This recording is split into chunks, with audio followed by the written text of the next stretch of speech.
Hello, everyone. I'm John, and welcome back to another whispered true crime story, shared softly to calm your mind while revealing the hidden dangers of real life. These are not just stories to pass the time, they are true events, and each one carries a lesson. I don't want you to only listen, I want you to learn, so you never fall into the same traps, so you never become the next victim. Share this with your family and friends because protecting them may start with something as simple as this story. And I know many of you use these whispers to fall asleep. But before you drift away, please take a moment to subscribe, like, and share. It may feel small, but it's the only way this channel survives, and the only reason I can keep whispering these true cases night after night. And tell me in the comments, where are you watching from tonight? I love seeing how far these whispers travel across the world, so don't put it off until tomorrow.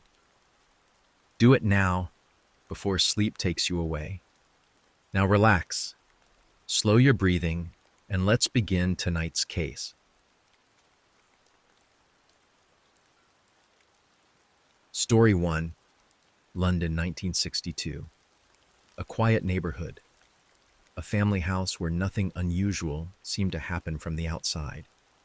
Yet behind those closed doors, a teenage boy carried a secret so disturbing that it would eventually shake Britain. His weapon was not a knife nor a gun. His tool of choice was far more subtle, far more invisible. It was hidden in cups of tea, stirred into food, or slipped into bottles. The boy's name was Graham Young. Neighbors might have described him as a pale, serious child with little interest in games or friends. Teachers saw intelligence, especially in science, where his curiosity burned brighter than anyone else's. But what no one could see was the obsession growing quietly inside him, an obsession with poisons. While most boys his age played football in the street, Graham spent hours buried in books about chemistry. He taught himself formulas, memorized reactions, and began to dream of experiments that reached far beyond harmless school projects. In his hands, chemicals were not tools for learning. They were instruments of power. There is something unsettling about poison. Unlike other methods of harm, it leaves no noise, no struggle, no sudden violence. It works silently. It can be delivered in a smile, in a gesture of kindness, even in the comfort of a warm drink. And perhaps that was what fascinated Graham the most, the control it gave him, the ability to decide, quietly, who would suffer and who would not. What makes a boy so young walk this path? Was it pain from his early childhood, marked by loss and abandonment? Was it isolation, a mind too restless to connect with others? Or was it something darker, something already written deep within him long before anyone could intervene? By the time Graham was only 13, his experiments had left the world of textbooks behind. Real people, those closest to him, were becoming part of his secret laboratory. His stepmother, his father, even his school friend. All of them began to fall ill, while Graham sat quietly, watching, recording, learning. The story of Graham Young is not one of sudden violence. It is the story of patience, calculation, and a chilling obsession that grew slowly but steadily. A boy who could have used his brilliance to heal chose instead to perfect the art of destruction, drop by drop, sip by sip. This is the beginning of his story. Graham Frederick Young was born in London in 1947, just 2 years after the Second World War ended. Britain was still recovering. Streets carried the scars of bombings, families lived with rationing, and people were trying to rebuild lives that had been shattered. It was into this uncertain world that Graham took his first breath. But almost immediately, his life was marked by loss. His mother, Bessie, fell ill with tuberculosis not long after his birth. She died when Graham was just a few weeks old. At only 3 months old, he lost the most important bond an infant can have: his mother's care, her presence, her voice.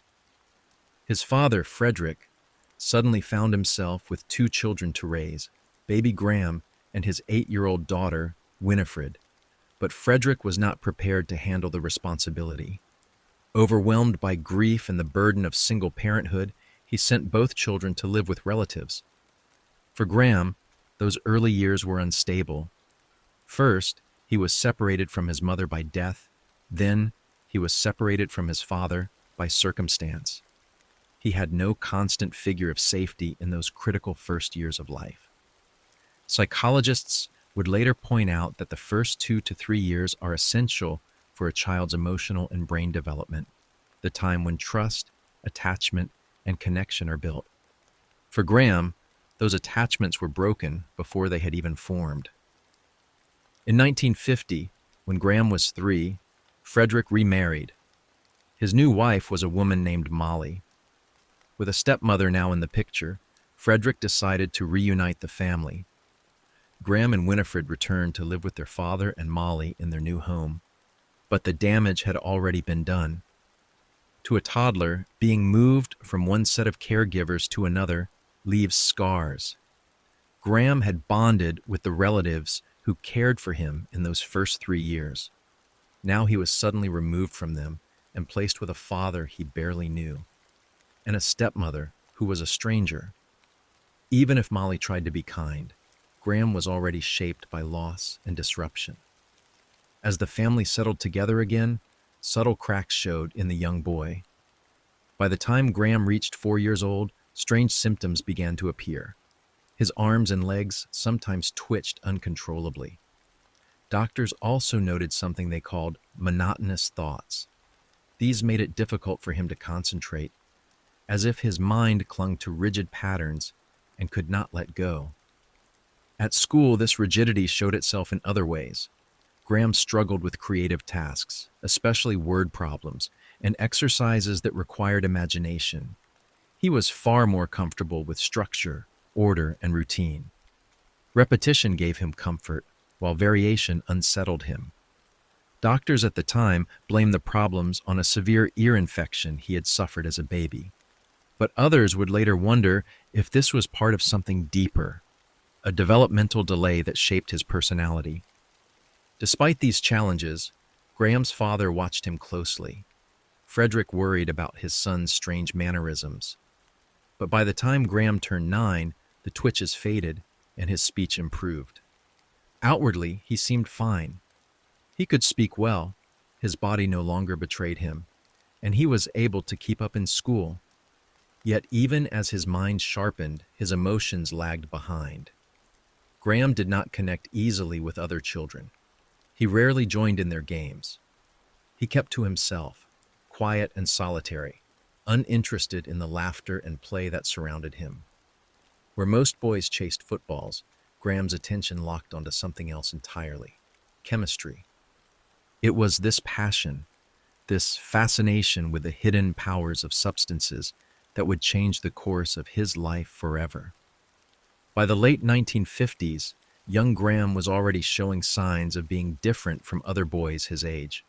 He was quiet at school, often distant, never the one to start conversations or join games in the yard. His classmates noticed he preferred to sit alone, reading or sketching in his notebooks.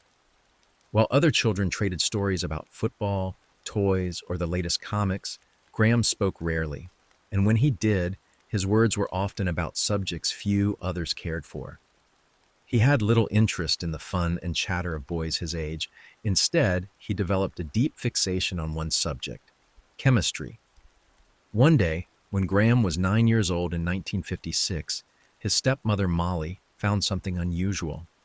While doing the laundry, she discovered the pockets of Graham's trousers stuffed with small bottles. Inside them were dangerous substances: nail varnish remover, acid, and even ether, a chemical sometimes used as an anesthetic. Startled, Molly asked Graham what he was doing with these chemicals. Calmly, he explained that he was using them for experiments. When she pressed further, Graham admitted he had collected them from a local pharmacy's rubbish bins. Molly was caught between two feelings. On one hand, she was amazed at his resourcefulness. At only 9, he had managed to collect items most children would never think of touching. On the other hand, she was deeply alarmed. These were not toys. They were hazardous substances, capable of causing harm. Her worry only deepened when she searched Graham's room. Hidden among his belongings, she found a troubling collection of books. They were not the usual school science texts.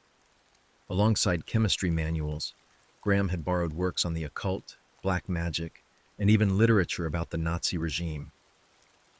The discovery unsettled Molly. Why would a child so young be drawn to such dark topics?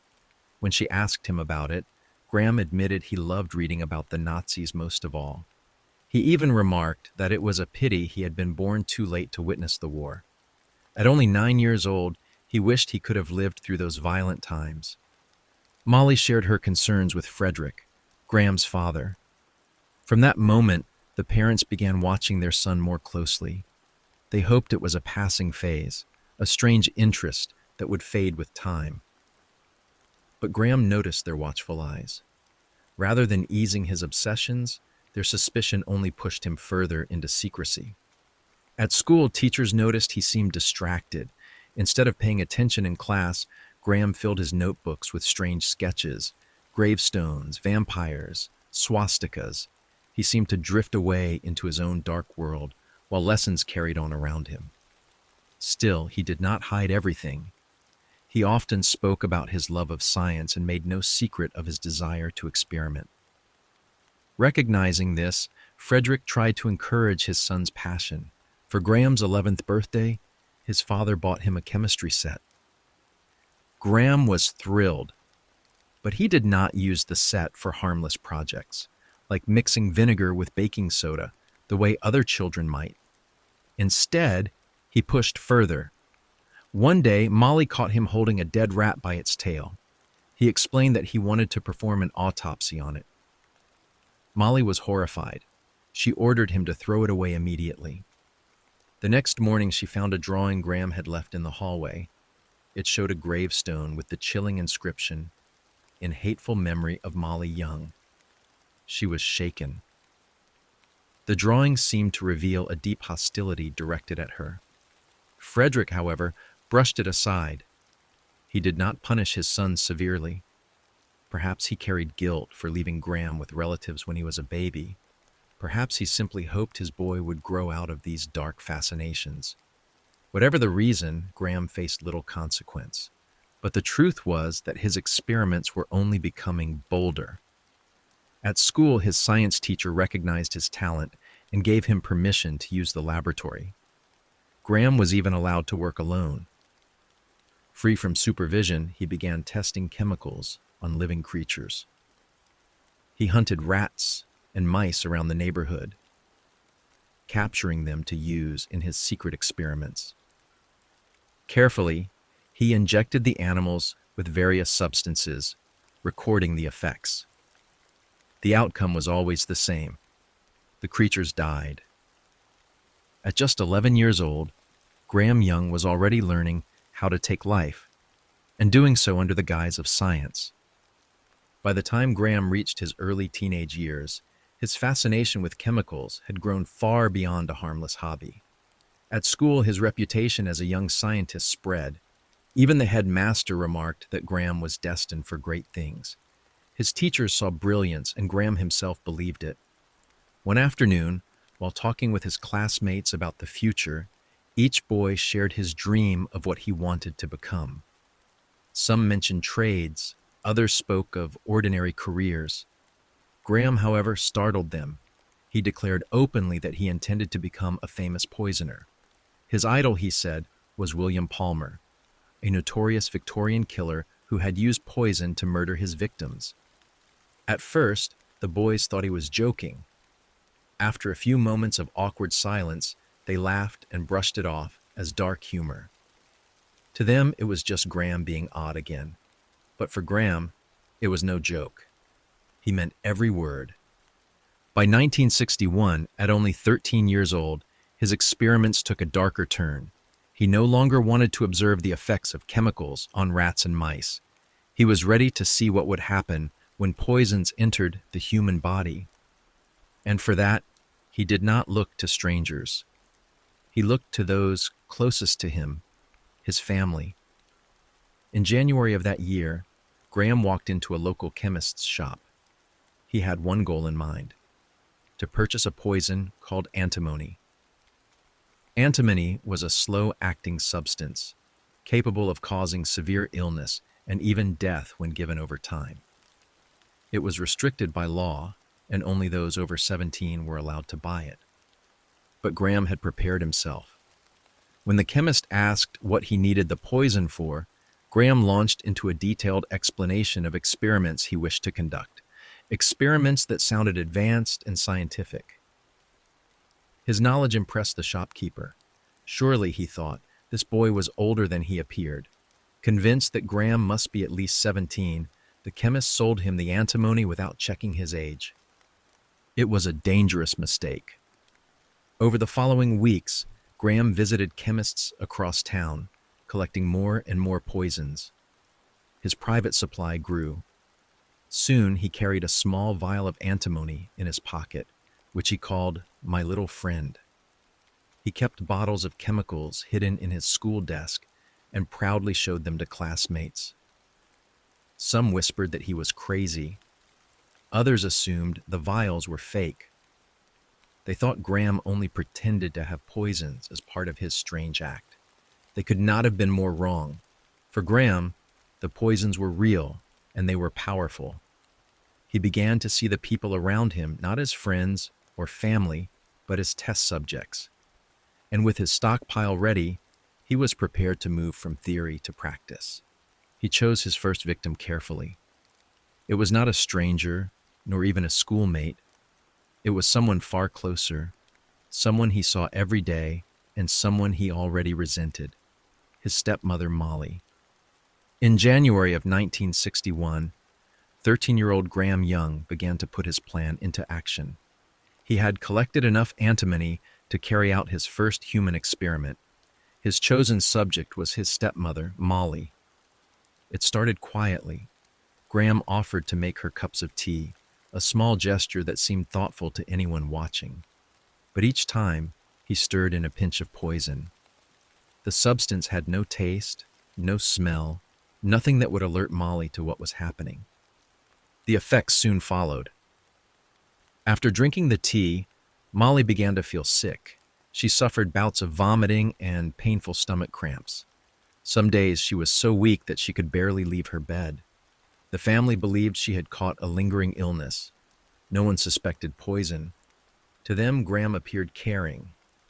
He checked in on Molly often, asking how she felt.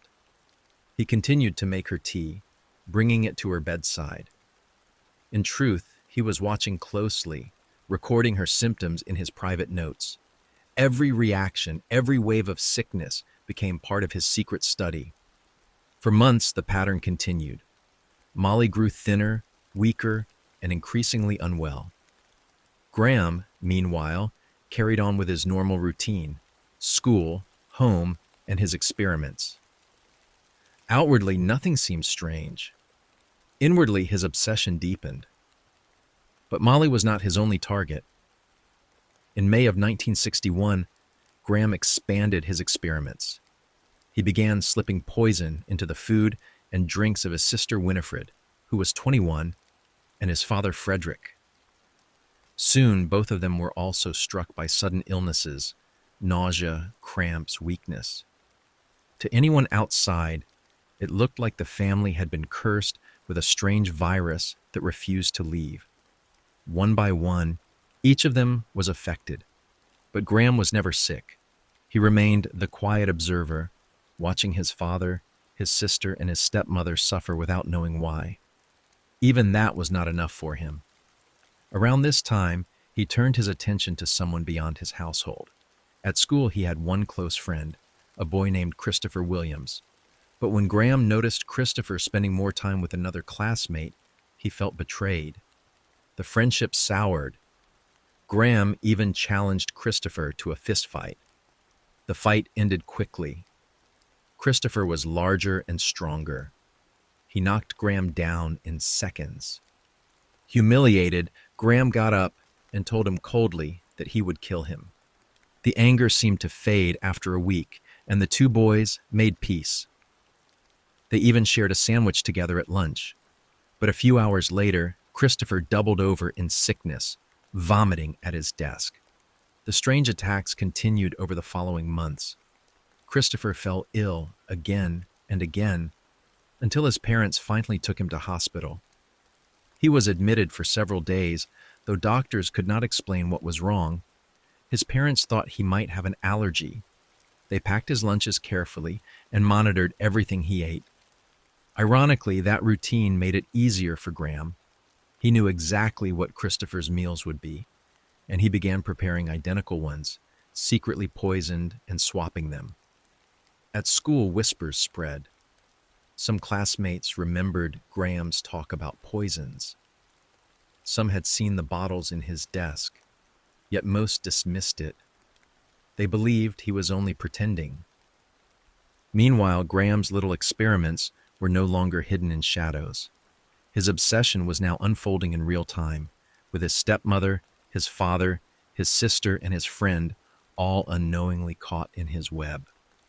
By the middle of 1961, the sickness inside the young household had grown worse. Molly was still suffering with constant vomiting, cramps, and weakness. Frederick had begun to feel the same. Winifred, too, missed workdays because her strength would suddenly fail her. To the family, it seemed like some mysterious virus had settled into their home. Each of them, one by one, endured bouts of pain that they could not explain. Yet Graham, the youngest of them all, remained untouched.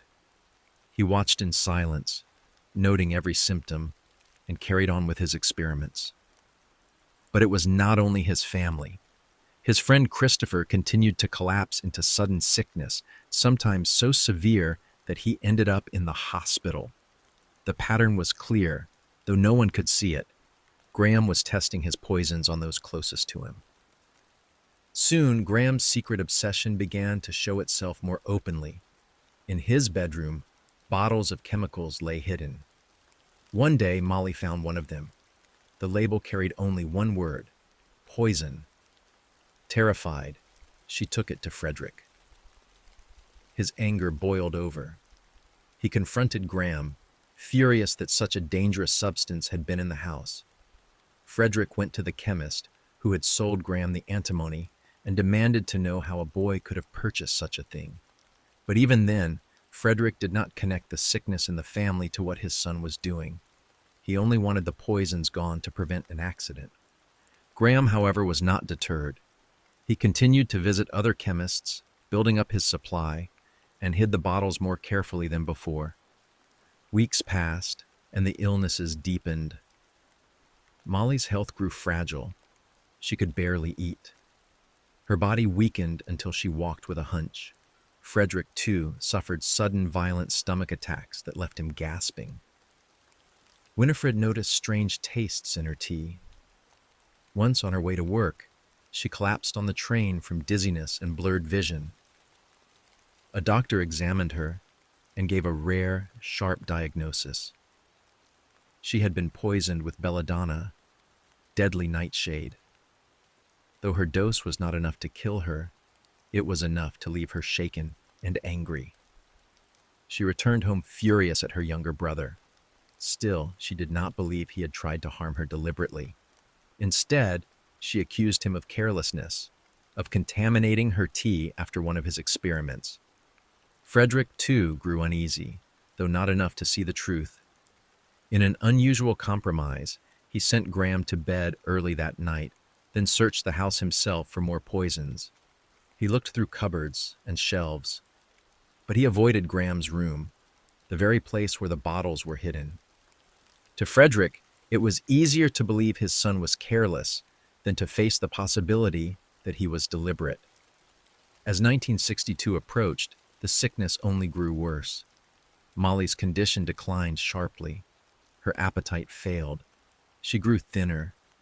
Her joints ached so badly she could hardly stand. She no longer looked like herself.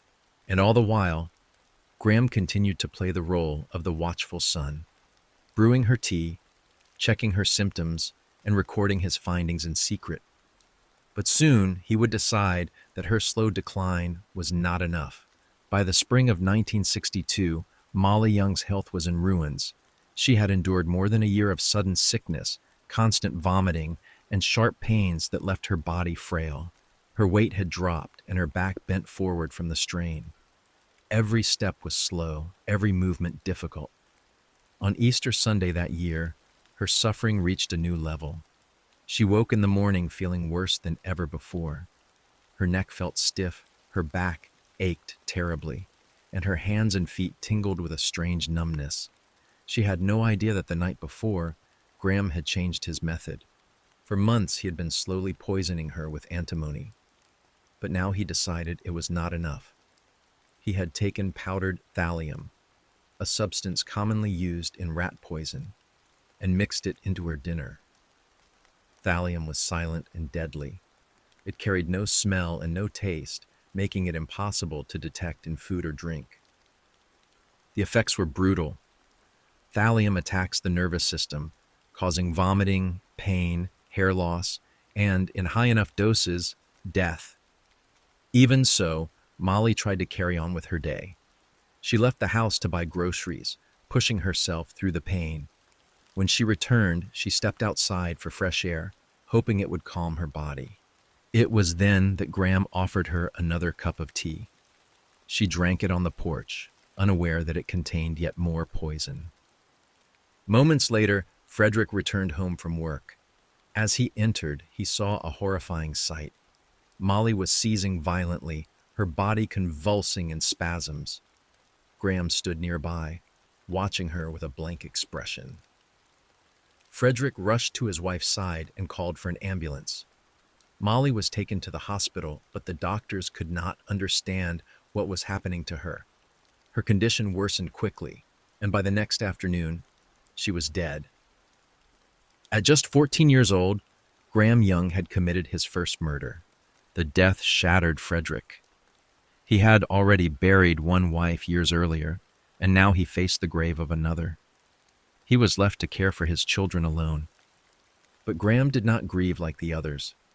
In the days following Molly's death, he pressed his father with an unusual request. He insisted that Molly should be cremated, claiming it was more hygienic than burial. In truth, Graham wanted her body destroyed so that no traces of the poison could ever be discovered.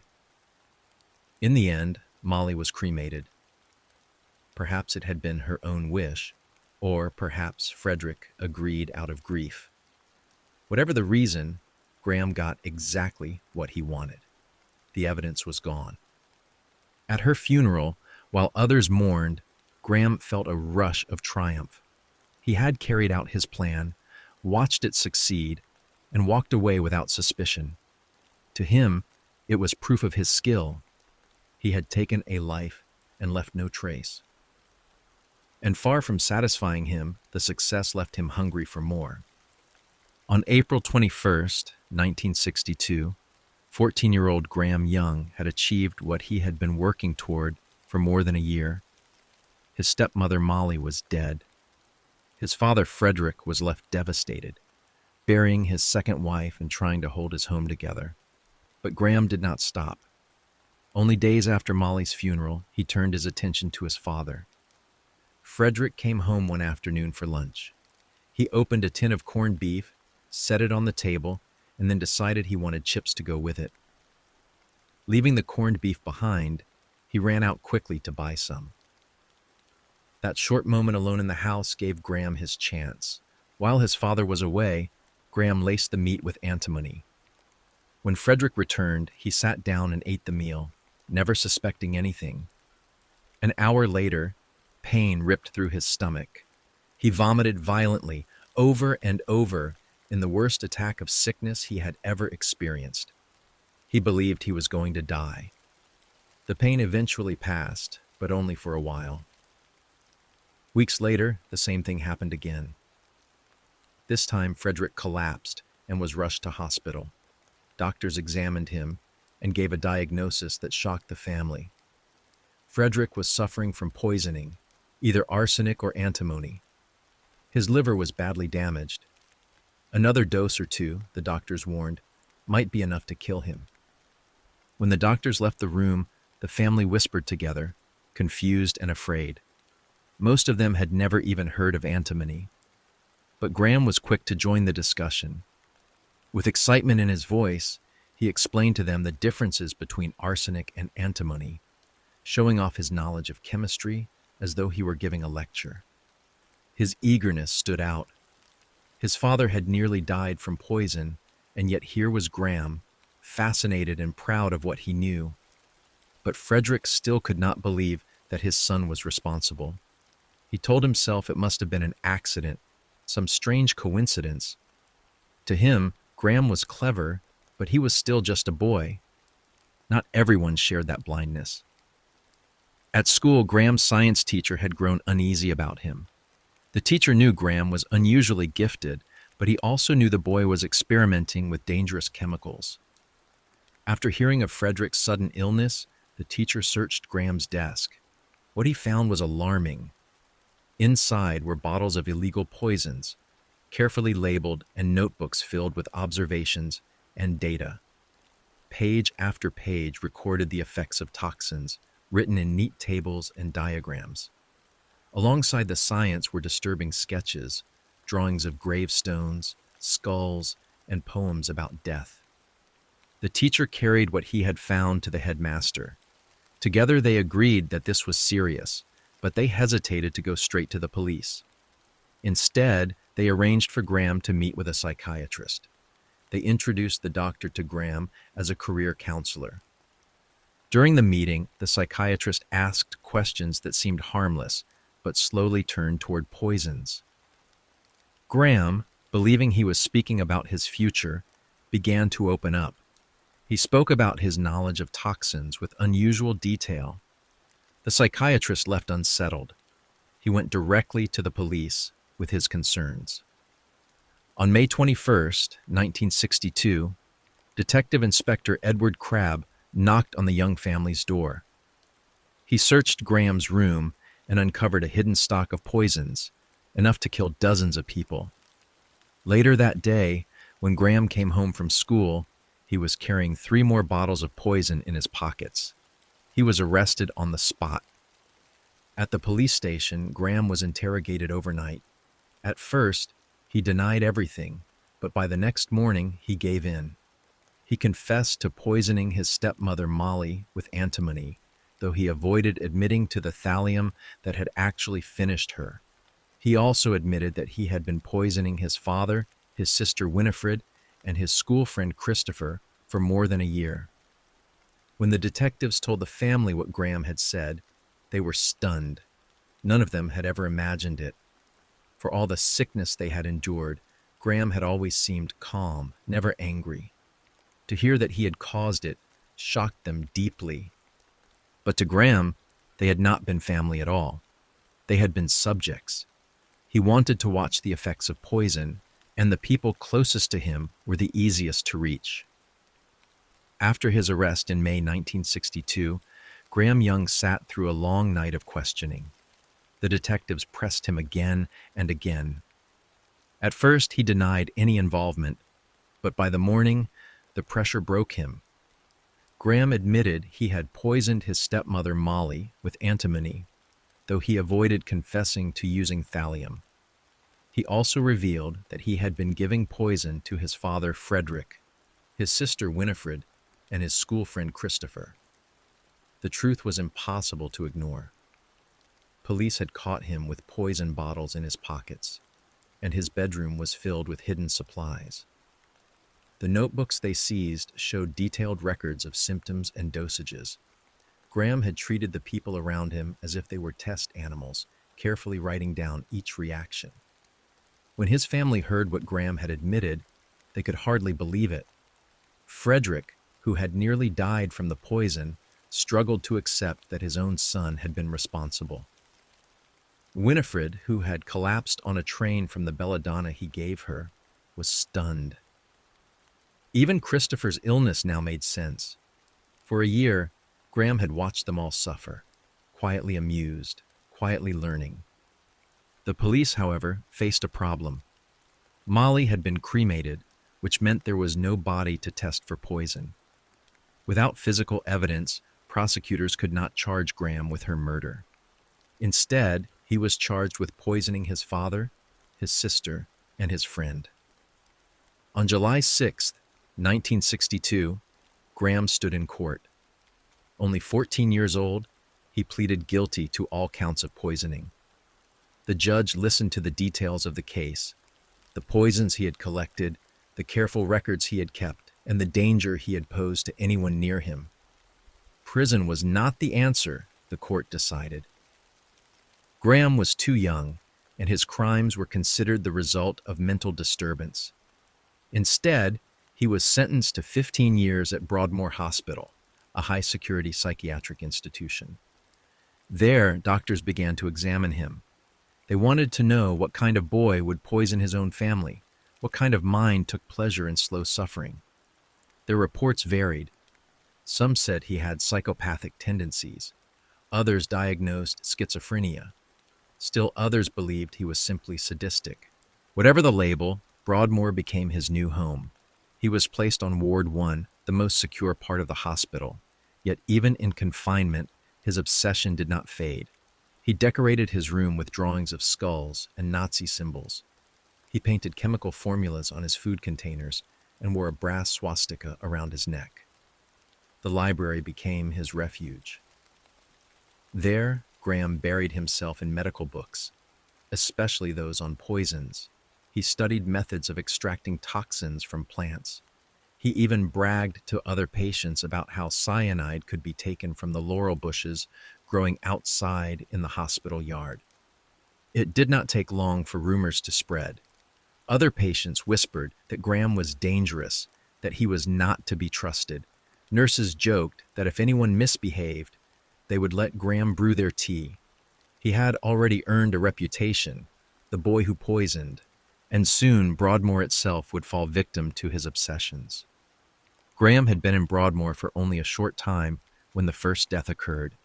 In August 1962, just weeks after he began serving his sentence, another patient named John Barrett suddenly collapsed. He went into convulsions and died soon after. The coroner ruled the cause of death as cyanide poisoning. Suspicion immediately turned toward Graham. He had already spoken openly about extracting cyanide from the laurel bushes in the hospital yard, but there was no proof. The police investigated, yet no evidence tied him directly to Barrett's death. Officially, the case remained unsolved. Still, the whispers spread. To the patients and staff, Graham became something more than a boy behind locked doors. He became a figure of fear. Some nurses even joked with their patients, misbehave, and they would let Graham prepare their tea. But Graham did not mind the reputation. If anything, he seemed to enjoy it. While others shrank from him, he spent his time in the library, deepening his knowledge of poisons, or in his room, surrounded by Nazi imagery. He began speaking to himself in the voice of Adolf Hitler, performing long rants in German that unsettled those who overheard. At first, his behavior was erratic, but after a year inside, Graham seemed to settle. He grew quieter, more controlled. He even started talking politely with some of the nurses. His calmness lowered their guard. One day, they let him prepare coffee. Not long after, 2 nurses fell violently ill. They vomited immediately, but survived. They suspected Graham had poisoned their drinks with a toilet cleaner that contained hydrochloric acid. Again, no proof could be found, and Graham faced no serious punishment. Despite these incidents, his case still came up for review. After a year in Broadmoor, a tribunal gathered to decide whether he had improved enough for release. His father, Frederick, attended the hearing. It was the first time Graham had seen him since his sentencing, but it was no happy reunion. Frederick spoke firmly against his son's release. He told the doctors that Graham should never be freed, that he was too dangerous. The tribunal agreed. Graham's request for release was denied. The decision shocked Graham. For the first time, He realized that his behavior had consequences. If he wanted to leave Broadmoor, he would need to change. He could no longer act openly, no longer frighten others with Nazi speeches or careless poisonings. From that day, he began to play a different role. He grew quiet. Sometimes he went for days without speaking at all. When he did, it was polite, cooperative, and calm. He began to engage with psychiatrists, presenting himself as thoughtful and reformed. Over time, he convinced many doctors that his obsession with poisons was fading. But behind that mask, the old desires remained. He had simply learned patience. After the tribunal denied his release, Graham began to think differently. He realized that if he wanted freedom, he could no longer frighten people or boast about poisons. He would need to act carefully. So he changed. He stopped his Hitler impressions. He no longer shouted or went on rants. He stopped frightening patients with talk of cyanide or chemical extractions. Instead, he grew quiet, almost withdrawn. Some days he spoke nothing at all. When he did speak, his words were calm and polite. To the doctors, he sounded thoughtful. He began to cooperate during therapy sessions, giving the impression that he was reflecting on his actions. Slowly, he built an image of a young man who had matured. Over time, psychiatrists began to believe him. They wrote reports saying his obsession with poisons had diminished. They thought he was showing signs of improvement, that his intelligence might guide him toward a normal life. 8 years passed inside Broadmoor. During that time, Graham kept playing his part. He studied, he listened, and he hid the darkness inside. To the nurses and doctors, he seemed to be on the path to recovery. In 1970, Graham was 23 years old. The hospital decided to test him. They gave him a supervised week-long release to stay with his sister Winifred, who was now married with 2 children. During the week, Graham behaved perfectly. He helped around the house, spoke kindly, and gave no reason for concern. Winifred reported back to the doctors that he had acted normally and seemed ready for life outside. Her positive words gave weight to the psychiatrist's belief that Graham had changed. A year later, in February 1971, Broadmoor released him. After 9 years inside, the boy who had poisoned his family was now a free man. But not everyone agreed with the decision. Some nurses remembered the poisoned coffee. Some recalled his threats and his strange obsessions. One even claimed she had heard him say that once released, he would kill again, one victim for every year he had spent locked away. Yet those warnings were never passed to the authorities. The doctors trusted their own judgment. They believed Graham was safe. And so, after nearly a decade, Graham Young walked out of Broadmoor with his obsession intact, ready to begin again. In February 1971, Graham Young was free. He was 23 years old, and the world outside Broadmoor had changed during his 9 years inside. But his obsession had not. For a short time, he stayed with his sister Winifred and her family. The hospital had trusted her to watch him during his first steps back into ordinary life. Winifred believed what the doctors had told her, that Graham was reformed. She welcomed him into her home, hoping he could start fresh. During the week he lived there, Graham was careful. He acted polite, respectful, even helpful. He gave no reason for alarm. His behavior was enough to convince Winifred that he truly was capable of living outside safely. Her report to the doctors had helped secure his release, and she wanted to believe it had been the right decision. But Graham had no intention of staying with family forever. He wanted independence. He moved into a training program designed to help people find work. There, he met a man named Trevor Sparks. The two began spending time together, often going to pubs and drinking wine late into the night. It was during these evenings that Graham quietly began again. He usually handled the pouring of the drinks. Soon, Trevor started to feel unwell. At first, it was stomach pains and vomiting. Then came diarrhea and muscle spasms. During a soccer game, his limbs twitched so violently that he had to stop playing. Doctors could not explain his condition.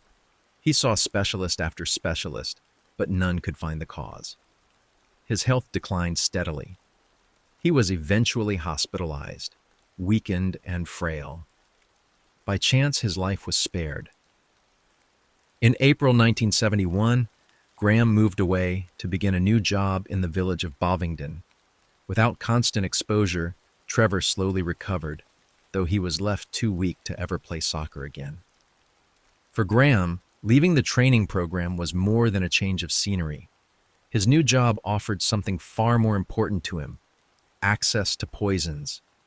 He had been hired by John Hadland Laboratories, a company that made high-grade camera lenses. One of the chemicals used in the process was thallium, his favored poison. For the first time in years, Graham had privacy. He rented a room of his own, away from family and constant watch. He filled it with bottles of poisons and posters of Nazis. His independence gave him freedom, and his work gave him supply. Soon his obsession would rise again. Graham began his new job at John Hadland Laboratories in May 1971. The company was small, located in the village of Bovingdon, and specialized in producing camera lenses. To most people, it was ordinary factory work. To Graham, it was an opportunity. Thallium was part of the process, and he now had daily access to it. He also had something else he had long desired: privacy. For the first time, Graham was renting a room of his own. Away from the eyes of family, he could arrange his space as he wished. Shelves quickly filled with bottles of chemicals. Posters of Nazis covered the walls. His small rented room became both his refuge and his workshop. At the laboratory, Graham kept to himself. His colleagues found him difficult to read. Some days he was friendly, even charming, and joined in conversations. On other days, he was cold and silent, as if locked inside his own thoughts. The one subject he spoke about with enthusiasm was chemistry. He also showed unusual interest in the events of the Second World War. Despite his distance, Graham did form a bond with one man, his supervisor, Bob Eagle. Bob was 59 years old, a former soldier, and willing to share war stories. Graham listened closely, always asking questions. To Bob, it seemed like harmless curiosity. To Graham, it was another connection that gave him access to a new subject. Soon, Bob became his next target. A month after Graham started work, Bob fell suddenly ill. He complained of stomach pains and severe diarrhea. The attacks came and went. Believing rest would help, Bob decided to take a holiday. When he returned to work in late June, he looked better. But the very next day, the sickness struck again. His fingers began to go numb, a frightening sign. He went home early, hoping fresh air would restore him, but his condition worsened. The pain spread like sharp nails stabbing into his spine. Bob was rushed to hospital. His body grew weaker as paralysis crept through him. Though his mind remained clear, he lost the ability to speak. Doctors could not find the cause. They tried, but the symptoms did not match anything they could treat. Graham kept close to the case. He asked the factory owner for updates, called the hospital for news, and even attempted to speak to Bob's doctors. On the surface, he looked concerned. In reality, he was studying every detail. Bob's condition never improved. After about a week in hospital, he died. For Graham, it was his first confirmed killing since Mali. He felt a rush of triumph. Not only had he succeeded, but he had done it while everyone around him believed it was a natural illness.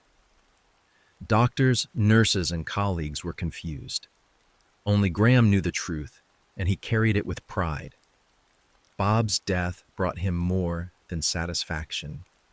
It also gave him a promotion. With his supervisor gone, Graham stepped into the role. The poisoner now had both success at work and success in his secret experiments. But he was not finished. Others at the laboratory would soon fall victim. After Bob Eagle's death in mid-1971, Graham Young walked through John Hadlin Laboratories with quiet pride. He had killed without anyone suspecting. His knowledge had fooled even the doctors who tried to save Bob. To Graham, it felt like proof of his brilliance. But one victim was not enough. Soon, other employees began to fall sick. In September, another worker named Fred Biggs left the factory early with severe stomach pain. The illness grew worse over the following weeks until he had to be admitted to hospital. At the same time, 2 more colleagues also collapsed with sudden sickness. Word spread quickly through the workplace. People began calling it the Bovingdon bug. They believed a virus was moving through the factory, striking one person after another. The symptoms were the same: vomiting, pain, weakness, and in some cases nerve damage that lingered. The company grew concerned. The managing director called in a medical officer, Dr. Robert Hind, to investigate. Dr. Hind looked for logical causes. He thought it might be something in the water supply. Another idea was that radiation from a nearby airfield was affecting the workers. But as he gathered details, Dr. Hind noticed something interesting. The attacks often began after the victims had drunk tea or coffee. That pointed him back to the water. Tests were ordered, yet nothing unusual showed up. Meanwhile, Graham continued his quiet observations. He asked questions about his sick co-workers. He appeared concerned, but his interest was always too sharp, too focused. Fred Biggs's condition became the most serious. His health spiraled downward. The pain in his body turned to weakness, then to paralysis. Doctors could not stop the poison moving through him. After weeks of decline, Fred Biggs died. That made him Graham's 3rd confirmed victim. Fear spread among the workers. People whispered about leaving the job. Some were already suffering permanent damage to their nerves, even though they had survived. The situation grew desperate enough that another physician joined Dr. Hind to speak to the employees. He gathered them in a meeting, urging calm while they searched for answers. For a moment, the room was silent. Then a voice rose from the back. It was Graham Young. He asked loudly why heavy metal poisoning had been ruled out. He argued that the symptoms matched it perfectly. His words unsettled the doctor. Graham spoke with knowledge far beyond that of an ordinary worker. After the meeting, the doctor pulled him aside for a private talk. Graham pressed again, asking detailed questions about his colleagues' conditions. His interest in poisons was too strong to ignore.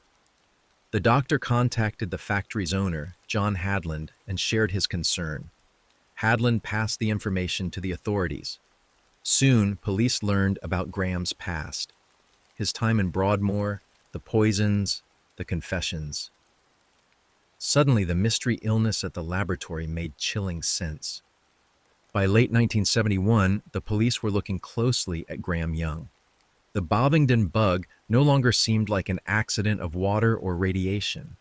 Too many people had fallen ill, and Graham's strange display of knowledge during the staff meeting had left a strong impression. Investigators soon discovered his history. They learned he had once been locked in Broadmoor for poisoning his family. They read about the stepmother who had died, the father who had nearly collapsed, the sister who had been poisoned on her way to work, and the school friend who had landed in hospital. The pattern was too clear, and now in Bovingdon it seemed to be happening again. On November 21st, 1971, detectives moved in. They arrested Graham Young and searched the room he was renting. Inside, they found the evidence that told the full story. The shelves were lined with bottles of poisons. Drawings covered with images of skulls, gravestones, and men wasting away lay scattered across the room. Nazi posters filled the walls. On the floor were books about Hitler and chemistry side by side. But the most damning item was his diary. In it, Graham had carefully recorded every detail of his experiments. The diary described who had been poisoned, which chemical he had used, the amount he had given, and the symptoms that followed. When confronted with this evidence, Graham tried to deny it. He claimed the diary was only an outline for a novel he wanted to write, but the story collapsed quickly. Under questioning, his pride took over. Slowly, he admitted to what he had done. He explained how he poisoned his colleagues, how he studied their decline, and how he observed the doctors struggle to explain the symptoms. He even told detectives that he had begun to see his victims not as people, but as guinea pigs. The scale of what he confessed shocked the investigators. In just a few months of freedom, Graham had poisoned at least 70 people. 2 were dead, Bob Eagle and Fred Biggs. Others were left permanently damaged. When he was brought to trial in 1972, Graham pleaded not guilty, but his words and his diary betrayed him. The jury listened as the evidence was read, as the deaths were described, as his cold observations were revealed. At the end of the trial, the verdict was clear. Graham Young was found guilty of murder and attempted murder. The judge sentenced him to life in prison. Graham Young entered prison in 1972 with a new title given by the press, the Teacup Poisoner. His story shocked the country. Newspapers described the quiet young man who had poisoned his own family, then gone on to kill again after release. His case even pushed Parliament to act, leading to the Poisons Act of 1972, which created stricter rules for the sale of toxic substances in Britain. Behind bars, Graham's reputation followed him. Other prisoners feared him, knowing what he was capable of. Even guards kept their distance. His cold intelligence and his history with poisons made him someone no one wanted to cross. But Graham continued to live much as he always had. He kept reading. He kept studying chemistry. He kept his thoughts mostly to himself. Those who met him described him as polite on the surface, yet unsettling. He still carried the same air of pride, the same belief in his own cleverness. The years passed. Graham grew older inside prison walls, but his name never faded completely. From time to time, newspapers revisited his case, reminding the public of the young man who had once poisoned for curiosity and control. In August 1990, Graham Young was still serving his life sentence. He was 42 years old when suddenly he collapsed and died of a heart attack. There was no poison this time, no hidden experiment. His own body gave out, ending the life of the boy who had turned his gift for chemistry into a weapon. His death closed the final chapter of a story that had begun nearly 3 decades earlier in a quiet London home, when a child stirred powders into teacups and watched as those closest to him began to suffer. When Graham Young died in August 1990 at the age of 42, his story did not end with him. The memory of what he had done lingered in Britain, and the name the Teacup Poisoner remained a reminder of quiet danger hidden in ordinary life. The public remembered how his crimes had begun almost unnoticed. He had looked like an ordinary boy, yet he stirred poison into his stepmother's tea. He appeared polite and studious, but he treated his father, his sister, and his only friend like test subjects. Even when caught and sent to Broadmoor, he managed to fool doctors into believing he was cured. His release had shown just how wrong they were. Within months, he poisoned again, this time in a workplace where dozens of innocent people became his victims. 2 men, Bob Eagle and Fred Biggs, died under his hand. Many others never fully recovered. The shock of those deaths forced the government to act. In the same year he was sentenced, Parliament passed the Poisons Act of 1972. The law tightened the rules around selling dangerous chemicals, requiring stricter controls and proper authorization. It was designed to prevent another Graham Young from gaining access so easily. But laws could not erase the fear his case inspired. For years afterward, his name was spoken with unease. People remembered how calm he had seemed, how clever, and how easily he had hidden his cruelty. He had not killed in rage or for money. He killed out of fascination, out of desire for control, and out of pride in his own knowledge. Even after his death, questions lingered. Some wondered how many people he had truly poisoned, how many of his experiments had gone unnoticed. Others questioned whether Broadmoor had failed, releasing a man who had been dangerous all along. In the end, Graham's legacy was not only in the lives he destroyed, but in the lasting reminder of how quiet evil can appear behind the face of intelligence and charm. The story of Graham Young cannot be told without remembering the people who suffered because of him. His victims were not strangers from far away.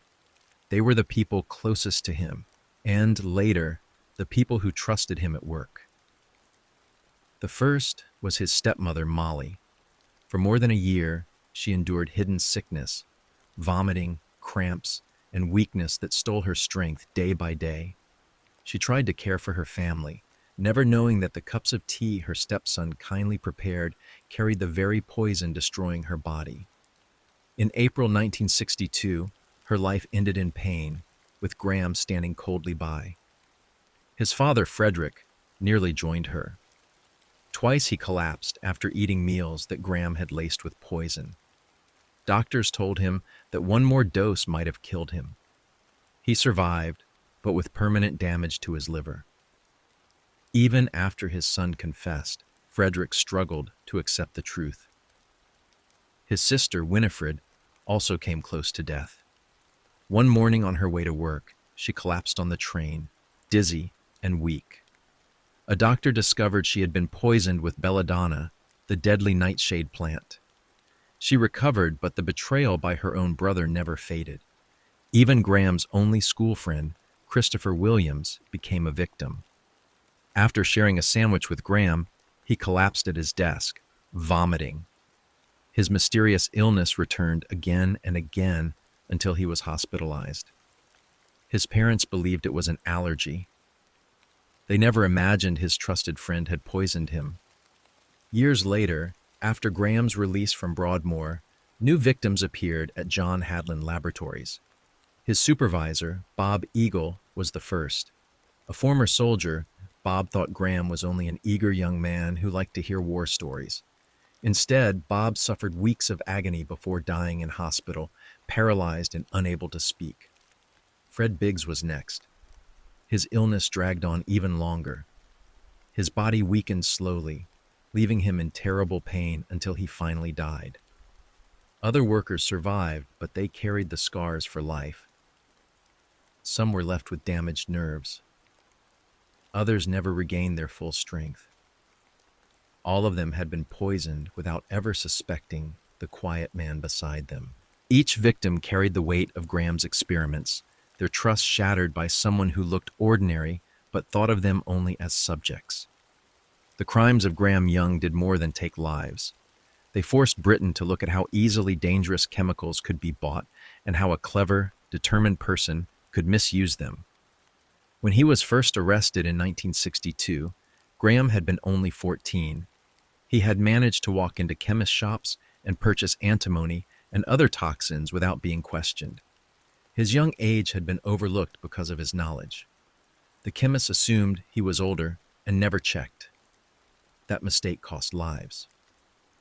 After his release from Broadmoor in 1971, the same danger appeared again.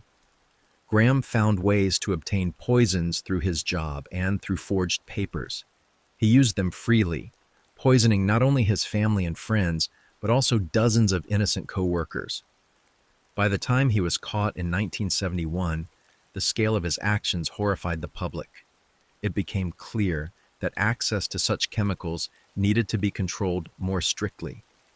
In direct response, the government passed the Poisons Act of 1972. This law introduced stronger regulations for the sale and handling of toxic substances. It required buyers to have proper authorization and placed responsibility on sellers to verify identities. The act was designed to stop another Graham Young from ever slipping through the system. But the lessons went beyond law. His case became a warning in psychiatry and medicine as well. Doctors at Broadmoor had believed Graham was improving. They thought his obsession with poisons had weakened. They even allowed him supervised release and later full freedom, but Graham had only learned to hide his true thoughts. His case showed how dangerous it can be to underestimate someone who is intelligent, manipulative, and patient. It proved that outward calm does not always mean safety. For society, Graham's story became a reminder that evil does not always appear loud or violent. Sometimes it hides behind quiet faces, polite words, and clever knowledge. After his death in 1990, Graham Young's name did not fade into silence. Instead, it remained etched into Britain's memory under a title that carried both curiosity and fear: the Teacup Poisoner. His crimes were studied in classrooms, examined in legal discussions, and retold in books and documentaries. People wanted to understand how a boy who showed early talent in chemistry could turn that gift into a weapon. They wanted to know how a young man had fooled doctors into believing he was safe, only to emerge from Broadmoor and kill again. For some, his story became a case study in manipulation and hidden danger. For others, it was remembered as a tragedy, not only because of the lives he took, but because of the failures that allowed him to strike more than once. The families of his victims carried the deepest scars. Winifred, his sister, had once defended him and given him a chance to prove himself. Yet he had betrayed her trust, just as he had betrayed the trust of his father, his stepmother, his friends, and his colleagues. The workers of John Hadlin Laboratories never forgot the sickness that swept through their factory, the deaths of Bob Eagle and Fred Biggs, and the lasting damage done to others. For them, Graham was not only a headline, but a shadow that lingered in their lives. Even in prison, his name carried weight. To some inmates, he was feared. To others, he was a curiosity, a man whose mind was both brilliant and dangerous. Decades later, the story of Graham Young is still remembered with unease. He is not recalled for kindness or for achievement, but for how far intelligence can be twisted when guided by cruelty instead of care. The Teacup Poisoner remains a figure who forced Britain to change its laws, re-examine its systems, and recognize the quiet face of danger. His life and crimes remind the world that evil does not always shout. Sometimes it whispers from behind a teacup. That was the story of Graham Young, the Teacup Poisoner, a man who turned knowledge into something dark and left behind a warning that still unsettles Britain to this day. But this is only one shadowed tale among many. In our next story, we'll step into another case, one filled with secrets, fear, and choices that changed lives forever. If you haven't already, make sure you subscribe now.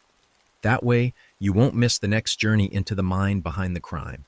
And remember, every story we tell holds lessons we can't afford to forget. Story 2. Chicago, 1982. The city moved to its own rhythm in those days. Steel trains rattling across elevated tracks, car horns echoing through crowded intersections, and in the quiet suburbs, families clung to routines that felt safe and ordinary. Children hurried off to school with their backpacks, parents stopped at grocery stores after work, and in nearly every household medicine cabinet sat one small, trusted bottle: Tylenol. It was everywhere. In homes, in purses, in desk drawers at work. For headaches, colds, fevers, or just the aches of everyday life, people reached for those white and red bottles without a second thought. It was a brand built on trust, a name people didn't question. And in 1982, no one imagined that inside some of those bottles waited something deadly. The shelves of drugstores were lined with them, stacked in neat rows, no seals, no plastic wrapping, just cotton tucked beneath the cap. To most, it looked harmless. To some, it was comfort. But in late September, that comfort was about to be shattered in a way the country had never seen before. The last days of September carried a strange stillness across Chicago's suburbs. Families went about their evenings as usual, cooking dinner, watching television, preparing for the chill of October. In Arlington Heights, a working-class suburb northwest of the city, the Janus family was one of those households. They had no reason to believe anything extraordinary would happen that week. No reason to expect that their lives were about to change in a way too shocking to comprehend. On the morning of September 29th, 27-year-old Adam Janus woke with more than one reason to celebrate. He had a steady job as a postal worker, a wife he adored, and a young daughter who kept the house filled with energy. That day carried a sense of meaning. He picked up his little girl from preschool, then stopped at a store to buy flowers, a fresh bouquet of lilies, and a couple of steaks. A small but thoughtful way to mark a special evening with his wife, Teresa. But as Adam moved through the aisles of that store, he made another small decision. His head and body felt heavy, as though he might be coming down with something. Like millions of people had done before, he reached for a bottle of Tylenol. For him, it was a quick fix, nothing more than a way to shake off the feeling so he could enjoy his evening. He couldn't have known that the simple choice would set off one of the most chilling crime sprees in American history. That evening, Adam returned home with his shopping bags. The house was modest, but filled with pride, a symbol of how far he and Teresa had come since leaving their Polish roots behind. The American dream was alive in those walls. He handed Teresa the flowers, helped settle their daughter, and carried the steaks into the kitchen. On any other day, this would have been just another family memory, quiet and ordinary. But something was wrong. Adam told Teresa he wasn't feeling well and that he was going to lie down. Before resting, he went into the bathroom, opened the bottle of Tylenol, and swallowed a couple of capsules. Moments later, as he walked out of the bathroom, his chest tightened. His body betrayed him. He clutched at himself, struggling for air. Teresa froze in shock before calling for help. When paramedics arrived, they saw the signs of what looked like a sudden heart attack. Adam was young, healthy, and had no history of heart trouble. None of it made sense. But this wasn't the time to question. He was rushed to the hospital, where doctors tried desperately to save him. Within hours, the unimaginable happened. Adam Janus was gone. Teresa, his family, and the doctors could not understand how a man so young, strong, and healthy could collapse so suddenly. To them, it seemed like a cruel twist of fate, a tragic medical event. But fate had nothing to do with what was coming next. Because Adam's death wasn't an ending, it was only the beginning. News of Adam's sudden death spread quickly through the Janus family. His wife Teresa was in disbelief, unable to accept that her young husband had collapsed and died in a single afternoon. At the hospital, Adam's brother Joe received the call. The word struck him like a blow. Adam had suffered a heart attack. It made no sense. Adam was only 27, active, and had no history of heart problems. Still, Joe rushed to the hospital without hesitation. He needed to see his brother, to be near Teresa, and to try to understand the unexplainable. Not long after, another call was made. Adam's other brother, Stanley, and Stanley's wife, Teresa, known to the family as Terry, dropped everything and headed for the hospital too. The Janus family gathered together, stunned and searching for answers. They didn't have to wait long before a doctor entered the room. Dr. Thomas Kim, chief of critical care, carried the kind of expression no family ever wants to see. His words were heavy. Despite every effort, Adam had died. The news was like a knife through the room. Teresa cried in shock. Joe held his head in his hands, and Stanley and Terry could hardly believe what they were hearing. Adam was only in his 20s, in good shape, and had never shown any sign of illness. Yet here they were, being told that he was gone forever. With grief pressing down on them, the family decided to return to Adam and Teresa's home in Arlington Heights. They needed to be together, to comfort one another, and to process what had just happened. Inside that modest house, the same one Adam had filled with flowers only hours earlier, silence hung over every room. No one knew what to say. At some point, Stanley excused himself. He walked down the hallway, stepped into the bathroom, and closed the door behind him. Moments later, he stumbled back into the room where the family had gathered. His body collapsed to the floor. Foam rose at his mouth. His eyes, cloudy and strange, rolled as he convulsed. Panic spread through the house. Shouts filled the air as someone called for help again. The same paramedic crew who had rushed Adam to the hospital earlier now returned, this time for Stanley. Fire Lieutenant Chuck Kramer joined them at the scene. When Kramer arrived, a medic quickly told him this was the exact same situation as before. He froze, his instincts telling him something was terribly wrong. He remembered Adam's case. Yes, there had been chest pain, but there had also been shallow, rapid breathing and pupils that were fixed and unresponsive. It had felt unusual then, and now with Stanley lying on the floor showing the same terrifying signs, his suspicion grew stronger. While the paramedics tried to save Stanley, his wife Terry's cries filled the house. She clutched at Lieutenant Kramer's arm in despair, begging for her husband's life. But in an instant, her scream cut off. Her body slumped, her eyes staring into nothingness, and she too collapsed. Chaos erupted. 3 healthy young people in the same family had collapsed within hours. The medics scrambled, working on Stanley and Terry at the same time. Their symptoms mirrored Adam's: eyes dilated, bodies failing, breaths fading. They were quickly loaded into ambulances and rushed to the same hospital where Adam had died only hours before. Inside, Dr. Kim was preparing to leave, but when he saw the stretchers roll in, Stanley and Terry lying side by side, he stopped cold. He turned back and rushed to the ICU, refusing to leave now. Dr. Kim couldn't make sense of it. 3 members of the same family, all young, all previously healthy, now stricken with the same mysterious collapse. He considered possibilities: carbon monoxide poisoning, botulism, some rare virus. Nothing seemed to match. Still, he had to act quickly. To protect the family and the medics who had been exposed, he ordered a quarantine. Everyone who had been in contact with the Janus family was placed in a conference room and monitored closely. Nobody could leave until answers came. Fire Lieutenant Kramer sat helplessly in that room. He was a man trained to act, to save lives, but here, all he could do was watch.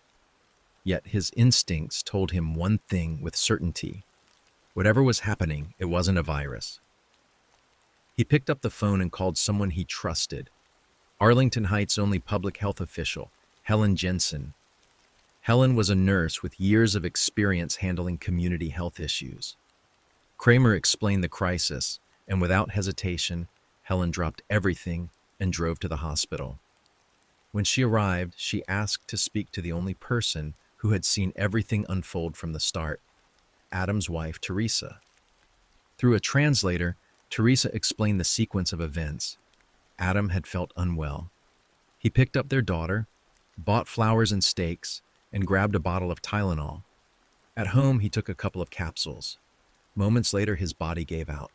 Stanley and Terry had later done the same, with the same result. Helen listened carefully.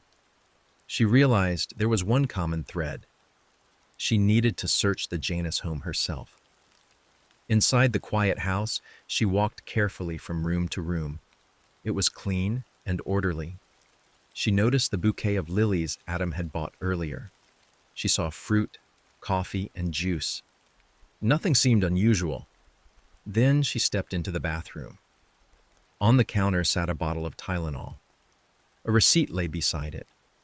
Helen checked the bottle. It looked ordinary, but 6 capsules were missing. 2 for Adam, 2 for Stanley, 2 for Terry. Her suspicion hardened. This bottle wasn't just medicine. It was a clue. Helen later recalled the moment clearly. I knew it had something to do with this bottle. That was the only thing in common for all 3 of them, she told an investigator from the medical examiner's office. But he wasn't convinced. People took Tylenol every day, he reminded her. How could this bottle be the cause? Fire Lieutenant Kramer, however, believed her. His gut told him Helen was right. Something was terribly wrong with that bottle. And while Dr. Kim eventually ruled out a virus, the danger was far from over. Later that night, Kramer received a call from another lieutenant, Phil Capitelli. He had been listening to dispatch radios, and he had bad news. He had heard of another case that looked exactly the same as the Janus families, and that patient was already dead. On the night of September 29, 1982, Lieutenant Chuck Kramer listened carefully as his colleague Phil Capitelli spoke on the phone. Capitelli had heard about the Janus family cases over the radio, and what he had to share made Kramer's blood run cold. There was another victim, not in Arlington Heights this time, but in a neighboring suburb called Elk Grove.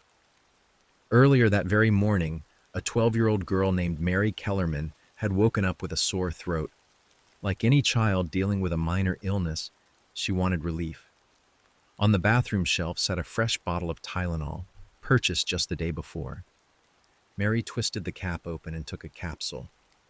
Minutes later, a sound echoed through the house. Her father heard a heavy thump from behind the bathroom door. Alarmed, he called her name, asking if she was all right. Silence. He tried again. Still no answer. He pushed the door open. There on the floor, his young daughter lay unconscious. Panic filled the house as he rushed to help her. Paramedics soon arrived and tried everything they could, but it was no use. Mary was taken to the hospital, where doctors could only confirm the worst. At just 12 years old, she was gone. When Kramer heard the story, every part of his training told him the same thing. This was no coincidence. This wasn't a virus. It wasn't a sudden heart problem. And it wasn't fate. The link was clear. The Tylenol had to be the cause. But the horror didn't stop there. Even as Mary's parents struggled with unimaginable grief, investigators learned of more cases, adults this time. The first was 27-year-old Mary Reiner, a brand new mother recovering after childbirth. She had taken Tylenol for the aches of recovery.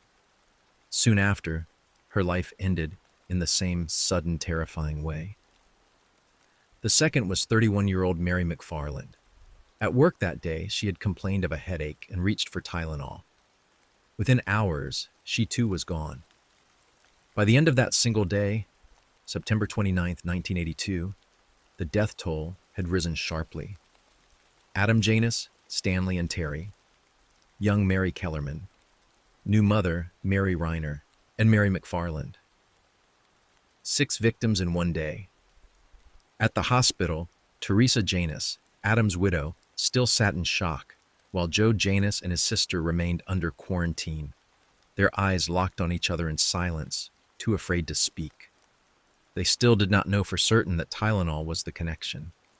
Fear crept through their minds as they wondered if whatever had killed their loved ones would soon reach them too. Doctors and nurses moved quickly, running tests, checking symptoms, searching through medical texts.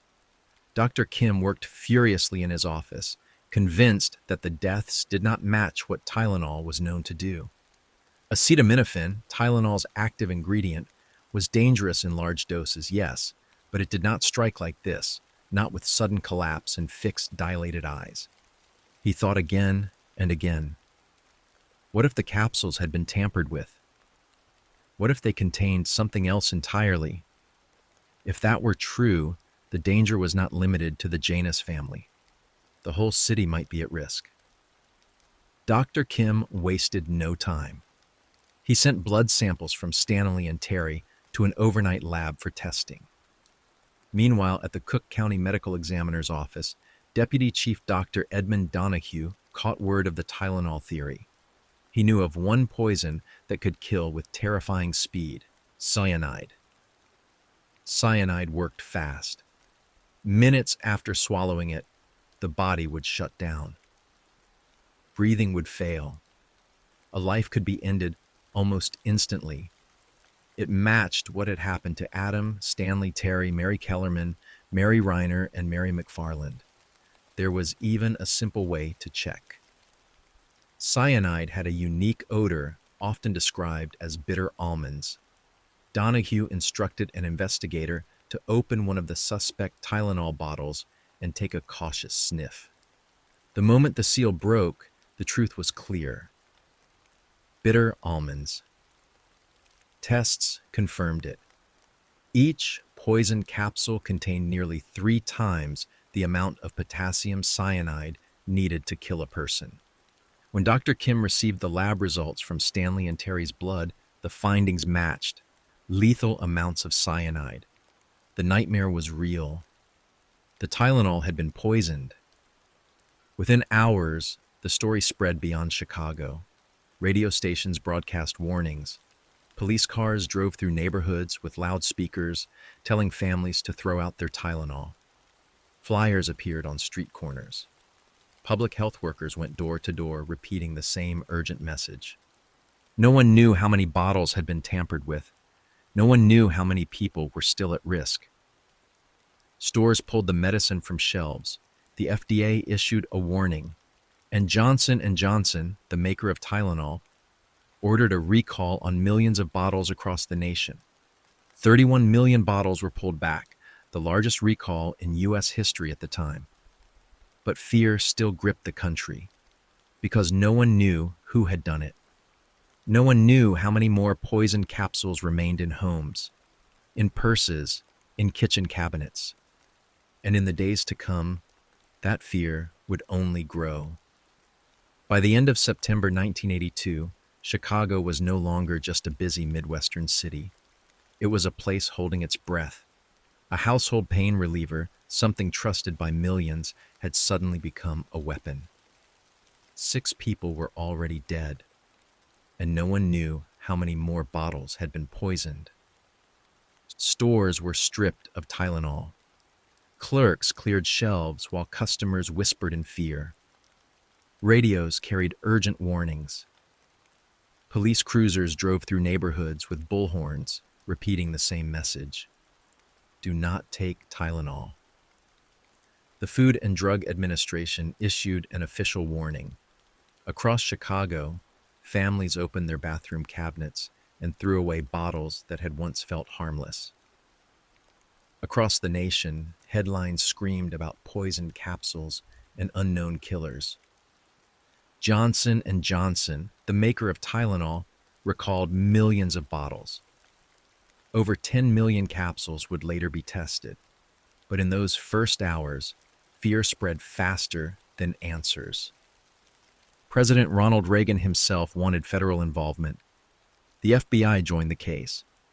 So did the Illinois State Police, local detectives, and officers from every suburb where victims had lived.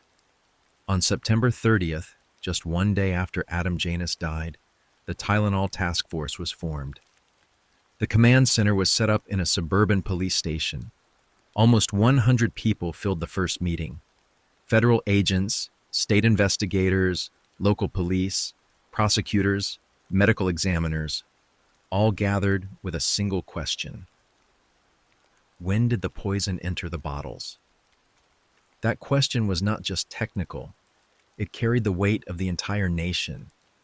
If the poisoning had happened in the factory, then every bottle across America might be contaminated. If it had happened later, maybe the danger was limited to Chicago. Investigators began with the lot numbers printed on the bottles known to be contaminated. Lot numbers were like fingerprints, showing where and when a batch of medicine had been made. The results came quickly. The deadly bottles came from two different factories, one in Texas, one in Pennsylvania. That meant the poisoning hadn't happened during manufacturing. The investigators dug deeper.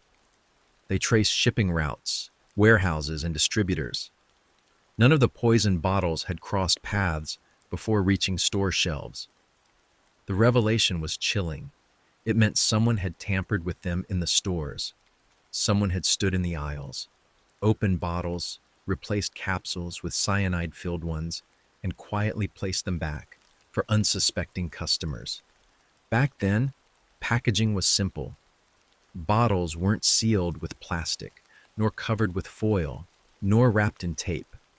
There was only a cotton ball beneath the cap, and the capsules themselves were soft shells filled with powder, easy to open and reseal. The good news, the poison seemed contained to the Chicago area. The bad news? Somewhere on those shelves, at least one more poison bottle still waited. Investigators knew this meant the killer was close. Someone had walked into local stores with a pocket full of poison and a plan. But who? And why? Those questions hung in the air like smoke, and as Chicago braced itself, the killer struck again. For a brief moment, Chicago thought the worst had passed. 6 lives had already been lost on September 29, 1982, and investigators believed the city might have seen the full reach of the poison. People threw away their bottles, stores pulled stock from the shelves, and officials warned everyone not to take a single capsule. But the nightmare wasn't over. On the night of October 1st, Chicago police detectives Charlie Ford and Jimmy Gildea were called to a high-rise downtown.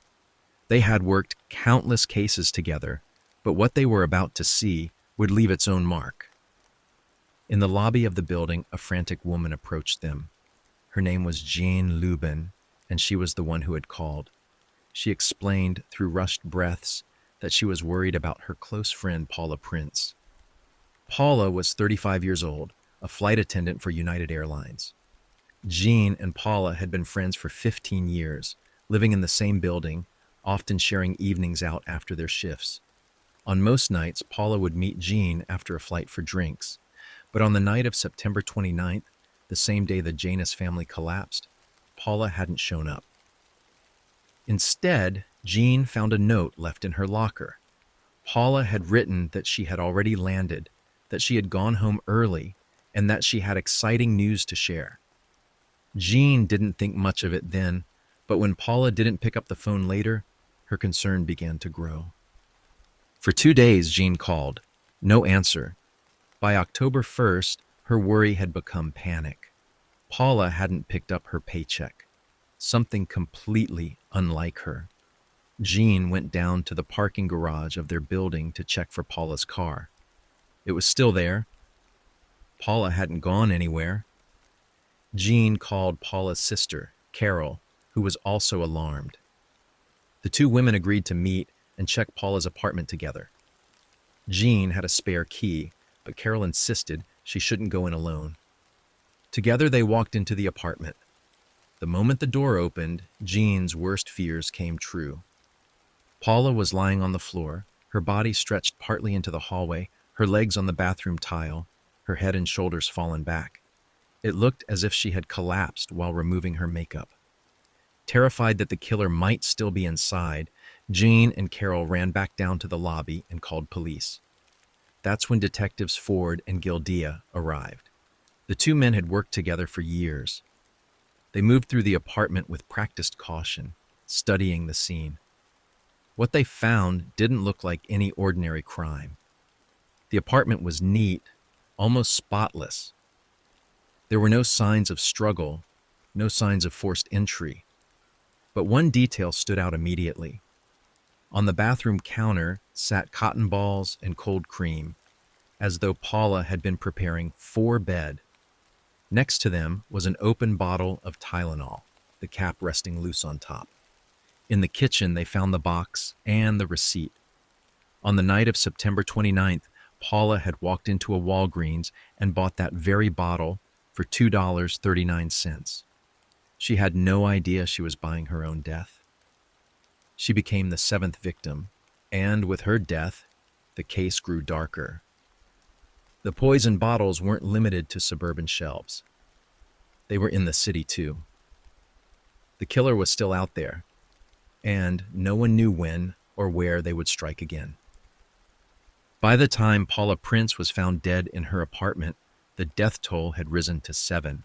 The poisoned bottles of Tylenol were no longer a suburban mystery. They were scattered across the Chicago area, in homes, in workplaces, even downtown. With the number of victims rising, the Tylenol task force grew larger. Federal agents, local police, state investigators, and medical officials now worked side by side. On paper, it was one of the strongest investigative teams ever assembled in Illinois. But beneath the surface, cracks were forming. FBI Special Agent Roy Lane Jr. had 12 years of experience chasing mob bosses and corrupt judges. He knew from experience that motive was everything. If investigators could figure out why the killer had done this, they could narrow down who he was. Lane considered every possibility. Maybe it was a store employee seeking revenge. Maybe it was a random act. Maybe one victim was the real target and the others were just a cover. The task force set up a tip line. On the very first day, 177 calls poured in, but none of them gave a clear lead. Investigators even attended victims' funerals, quietly watching for unusual behavior, hoping the killer might show up. Still, nothing stood out. As days passed, the pile of tips grew to nearly 6,000. Each one had to be checked. Still, no real suspect emerged. To encourage new leads, state authorities convinced Johnson & Johnson to offer a reward, $100,000 for information leading to an arrest. Yet even with money on the line, the investigation stalled. And then tensions began to rise inside the task force itself. Chicago detectives Charlie Ford and Jimmy Gildea had joined the case after Paula Prince's death. They were seasoned officers, longtime partners, and used to handling multiple murders a week. But they felt out of place. Earlier that same year, the U.S. Department of Justice had convicted 10 Chicago police officers of accepting bribes from heroin traffickers. The scandal left a dark shadow. Ford and Gildea knew the FBI looked at Chicago cops with suspicion, seeing them as crooked. What the detectives didn't know was that the FBI already had another undercover investigation running inside the Cook County system, and both Ford and Gildea were part of it. That only deepened the mistrust. The detectives also clashed with suburban police. To them, suburban officers had never worked cases of this size. They saw them as inexperienced, amateurs in a field where mistakes could cost lives. The suburban officers, in turn, felt dismissed and disrespected. The mistrust spread. According to a deputy coroner later, even FBI agents and suburban cops turned on each other. The unity the task force was supposed to have was falling apart. The divide grew deeper when FBI agents secretly tried a risky tactic. Without telling the rest of the task force, they worked with a Chicago Tribune reporter to print the home address of 12-year-old victim Mary Kellerman and the location of her grave. Their hope was that the killer might contact the family or leave some trace of himself. When suburban officers saw the article, they knew instantly that the information had been planted, but no one had told them. Their trust in the FBI shattered further. Meanwhile, Illinois Attorney General Tyrone Feiner stood before cameras almost daily. He was running for re-election, and some on the task force believed his press conferences were more about politics than progress. Detectives Ford and Gildea saw it as nothing but showmanship. In their eyes, while Feiner made speeches, the task force still had no suspect. Frustrated, Ford and Gildea eventually packed up their things.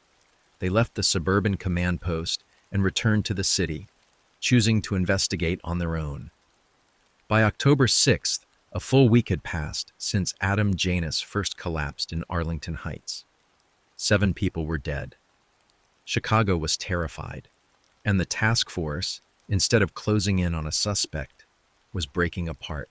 But just as hope seemed to fade, something unexpected landed in investigators' hands, a clue that would take the case in an entirely new direction. On October 6, 1982, a week after the first deaths, the Tylenol task force finally received what looked like a breakthrough. The day before, Johnson & Johnson had received a letter in the mail. It was neatly handwritten in all capital letters. Every word carried a cold confidence. The writer claimed it was easy to place cyanide inside Tylenol capsules sitting on store shelves. He explained it cost him less than $50 and less than 10 minutes per bottle. The letter went on to describe how the poison worked quickly, leaving no time for countermeasures. Then came the demand. If Johnson & Johnson wanted to stop the killing, they were to wire $1 million to a specific bank account. The account number was written clearly. The message was simple: pay or more people would die. The letter was immediately handed to the FBI. Special Agent Roy Lane read it carefully. It raised many questions. Was the author truly the killer? Or was this someone trying to take advantage of the tragedy for money? Lane worked with U.S. Assistant Attorney Jeremy Margolis to trace the bank account. They quickly discovered it belonged to a man named Frederick Miller McCahey. He owned a small travel agency in Chicago called Lakeside Travel. But there was a problem. The business had already closed down 6 months earlier, long before the Tylenol deaths. Rumors said McCahey had used company money for personal expenses. When investigators interviewed him, they immediately sensed he wasn't the man behind the poisonings. He cooperated fully, even pointing out that the account mentioned in the letter wasn't active anymore. Why would a killer demand money be sent to an account that couldn't even be used? McCahey wasn't the culprit, but the person who wrote the letter clearly knew details about his company. That meant they might be connected to someone who had worked there. Investigators turned their focus to Lakeside Travel's former employees. They learned that not many people would have known the company's unique postage ID, which had been stamped on the envelope. Fewer still would have had access to the bank account number. One name stood out: the company's bookkeeper, Nancy Richardson. If anyone had known the financial details of Lakeside Travel, it was her. On top of that, after the business collapsed, employees never received their final paychecks. When Nancy tried to cash hers, the check bounced. She walked out of a currency exchange with $500 in cash, but later, when the check was found to be bad, the exchange sued her for the full amount. Nancy had not only lost her job, but also faced legal troubles because of it. Investigators soon learned that she had taken a stack of company envelopes with her when the agency shut down, the same kind of envelopes used to send the extortion letter. But while Nancy had access, suspicion began to shift toward her husband, Robert Richardson. According to those who knew him, Robert had taken the company's closure harder than anyone. He was furious over the bounced checks. He pushed other former employees to file grievances with the Illinois Labor Department. A hearing was held in August 1982, just weeks before the Tylenol murders. Robert argued that the money owed should come out of McCahey's personal account. He lost the case, leaving him and Nancy with nothing. Now investigators had to wonder, was Robert angry enough to frame McCahey? Was this extortion letter his way of striking back? The task force sent officers to the Richardsons' apartment on the north side of Chicago. But when they arrived, the place was empty. Neighbors said Robert and Nancy had packed up weeks earlier. They had announced they were moving to Amarillo, Texas. No one had seen them since. The trail went cold. For investigators, the hope that the letter would lead them straight to the killer was fading. But even as they tried to untangle the puzzle of Robert and Nancy Richardson, another lead was about to surface, one that would take them in a completely different direction. After investigators discovered that Robert and Nancy Richardson had skipped town, hope of solving the extortion lead began to fade. The Richardsons were gone, leaving behind only rumors, bounced checks, and unanswered questions. But around the same time, in a Chicago pub, another thread of suspicion began to unravel. At one of the local bars, the owner, Marty Sinclair, was approached by two of his regular customers. The men leaned in close and spoke in low voices. They said they were worried about another regular who had been acting strangely for months, a man named Roger Arnold. Arnold had once seemed like just another face at the bar, but about 6 months earlier, he began behaving differently. The two men described him as erratic and despondent. Then came the most troubling detail. Arnold had told them he had purchased cyanide for a project. At the time, they didn't think much of it. Cyanide was sometimes used for legitimate purposes, in paper production, in plastics, in certain industries. But now, with Chicago shaken by cyanide-laced Tylenol, the memory took on a darker meaning. The two men shared their story with Marty Sinclair, who didn't hesitate. He called the Chicago Police Department tip line, which detectives Charlie Ford and Jimmy Gildea were monitoring. Marty explained what he had been told about Roger Arnold. The detectives listened carefully. Then they gave him simple instructions. The next time Arnold came into his bar, Marty should call them immediately. But Ford and Gildea weren't willing to just wait. For the next 5 days, they assigned officers to patrol Lincoln Avenue, the strip where Marty's pub and several other bars were located. They carried a photograph of Arnold, showing it to bartenders and employees, asking if they had seen him. On October 11th, their patience paid off. Word came in. Roger Arnold had been spotted at one of the bars. Ford and Gildea rushed to the scene. Inside, they confronted Arnold directly. His demeanor was odd. The detectives told him someone had called in, suspecting he might be the Tylenol killer. They cuffed him and brought him back to the station. In the interrogation room, they tried a tactic they believed might work. They flattered him. They described the Tylenol killer as a genius, a mastermind, someone clever enough to outsmart the entire city. They wanted to see if Arnold would take the bait. Arnold admitted that he had bought cyanide months earlier, but he claimed he had already thrown it away long before the deaths occurred. Ford and Gildea weren't convinced. Over the next days, as they dug into his background, the detectives grew more certain he was their man. Arnold had worked at a store where one of the poisoned Tylenol bottles had been sold. His manager told investigators that Arnold had been in a foul mood recently, often talking about wanting to hurt people, threatening to throw acid on them or poison them. Detectives also learned about his personal life. Arnold and his wife had recently separated, and the split was bitter. Around the same time, he had purchased cyanide. The most chilling discovery came when detectives learned that one of Arnold's co-workers had a daughter, and that daughter was Mary Reiner, the young mother who had died after taking Tylenol.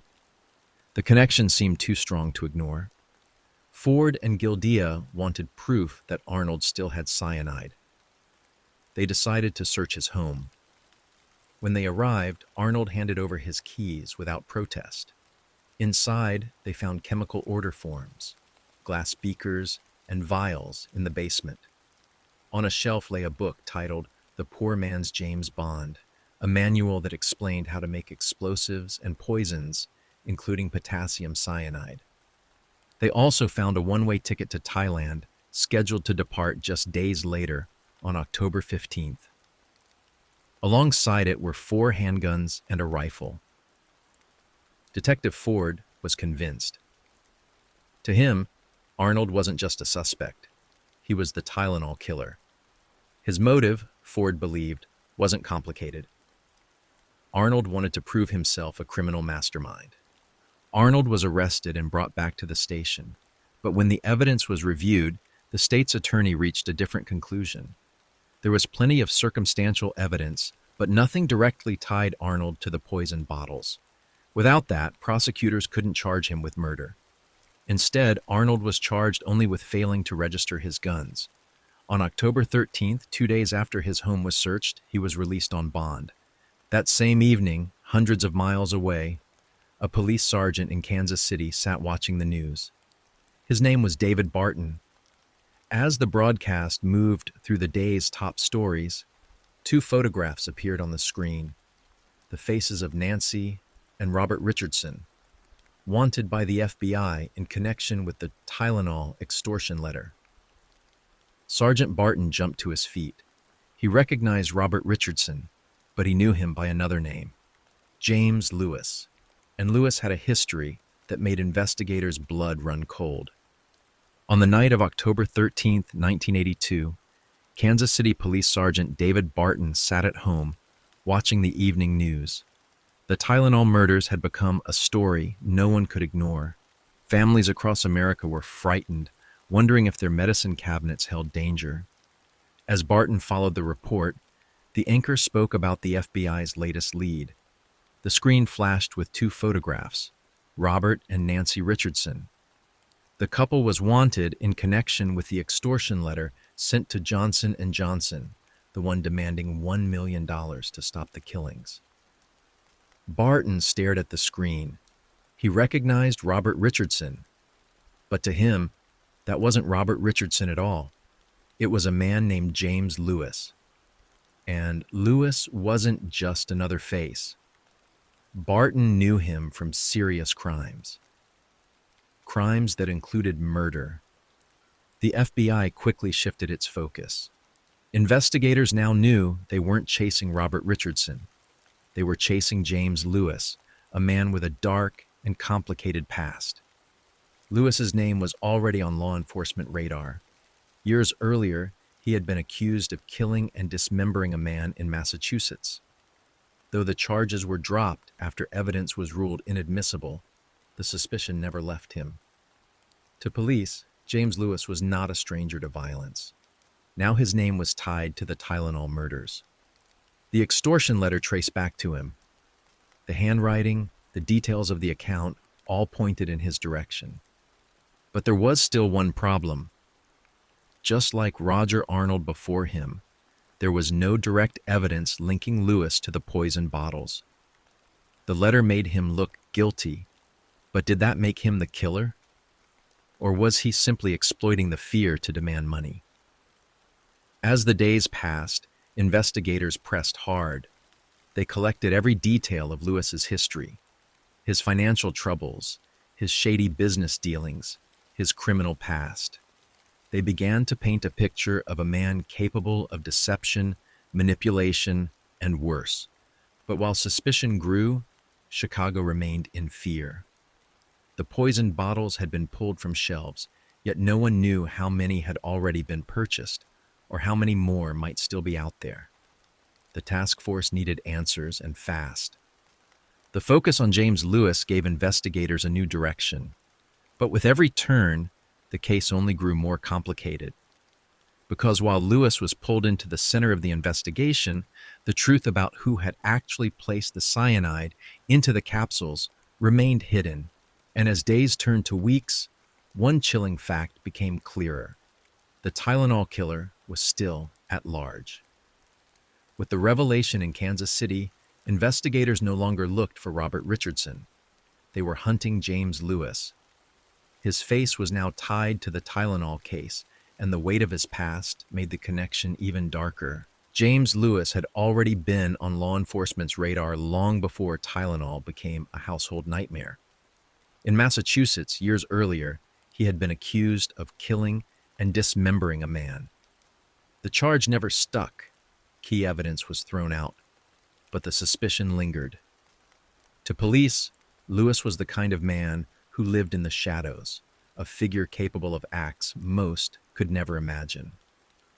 Now his name sat at the center of the Tylenol murders.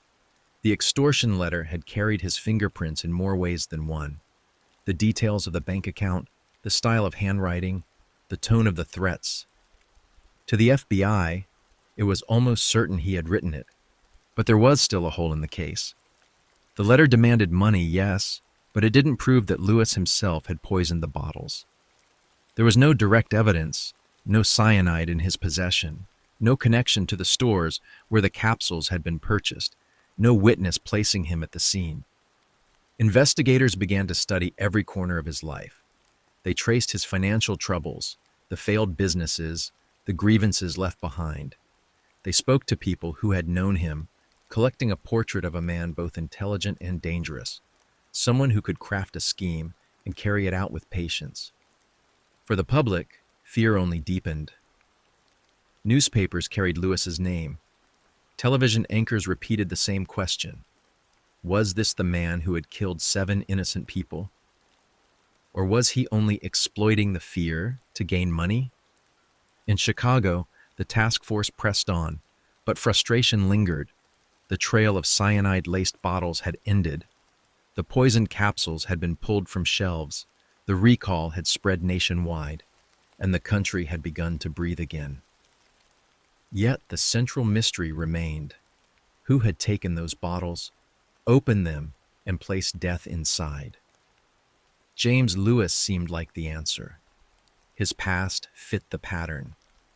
His letter tied him to the case. But in the cold logic of the law, suspicion was not enough. Without proof, the murders themselves stayed unsolved. And so, the Tylenol killer remained nameless, faceless, hidden somewhere beyond the reach of investigators. But the story was far from over. Because even as the case stalled, the legacy of those poison capsules was only beginning. By mid-October 1982, the immediate threat of poisoned Tylenol bottles had been pulled back from shelves, but the shadow left behind was enormous. 7 innocent lives were gone, and the killer had not been caught. The investigation had names: Roger Arnold, James Lewis, but no charges for the murders themselves. For the people of Chicago and for the country, the damage was already done. Tylenol, once a trusted brand found in nearly every home, had become a symbol of fear. Families hesitated before opening any medicine bottle. Parents warned their children. Neighbors whispered about danger hiding in plain sight. Johnson & Johnson now faced a crisis unlike any company had ever seen. 31 million bottles were recalled, the largest recall in U.S. history at the time. Factories tested more than 10 million capsules, searching for traces of cyanide. But the recall wasn't the only response. The tragedy forced a change in how medicine was sold across the nation. For the first time, tamper-proof packaging became a standard. Where once a cotton ball had been the only barrier inside a bottle, new protections were introduced: plastic seals around the cap, foil across the opening, and solid tablets instead of easy-to-open powder capsules. Boxes were glued shut. Consumers would know instantly if someone had tried to interfere. These changes spread far beyond Tylenol. Across the pharmaceutical industry, packaging was redesigned. Safety became a new priority, built from the lessons of Chicago's tragedy. Meanwhile, the investigation pressed on, but with fewer answers as time went on. Leads that had seemed promising dissolved into dead ends. Witnesses gave little more than fragments. Suspects came and went, but none were proven guilty. FBI agents, state police, and Chicago detectives all knew the truth they didn't want to say aloud. The case was slipping away. The victims' families were left with grief and questions that had no answers. Adam Janus and his brother Stanley, taken on the same day. Terry, whose collapse had shocked rescuers. Young Mary Kellerman, gone before her life had begun. New mother Mary Reener, leaving behind a child who would never know her. Mary McFarland, struck down at work. And Paula Prince, found alone in her apartment, her future stolen. 7 lives. 7 stories cut short by a faceless hand. The Tylenol task force stayed active, reviewing tips, watching for new signs. But as weeks turned into months and months into years, the trail grew colder. The killer was never found. What remained was a story that haunted Chicago, one that reshaped American life in a way few crimes ever had. A story that reminded everyone how fragile trust can be and how quickly the ordinary can turn deadly. And even now, decades later, the name lives on: the Tylenol murders. A mystery without an ending. The Tylenol murders of 1982 remain one of the darkest and most unsettling chapters in American crime. 7 lives were stolen in ordinary moments, from ordinary homes, with nothing more than a trusted bottle of medicine. Investigators worked day and night. They followed every lead. They looked at Roger Arnold. They looked at James Lewis. They chased thousands of tips. Yet in the end, the truth slipped through their hands. The killer was never caught. What was left behind was change, new laws, tamper-proof seals, packaging that would forever alter the way the world bought and trusted medicine. But for the families who lost loved ones, no seal could replace what was taken. And so, the case stands, unsolved. A story frozen in time, still carrying the same haunting question. Who poisoned the bottles? No one knows. Perhaps no one ever will. Thank you for listening to this story. If you found yourself drawn in by the mystery, don't forget to subscribe so you never miss the next case. And please share this with your family and friends, because these are not just stories, they are lessons. Now, let the sound of the rain carry you into the night.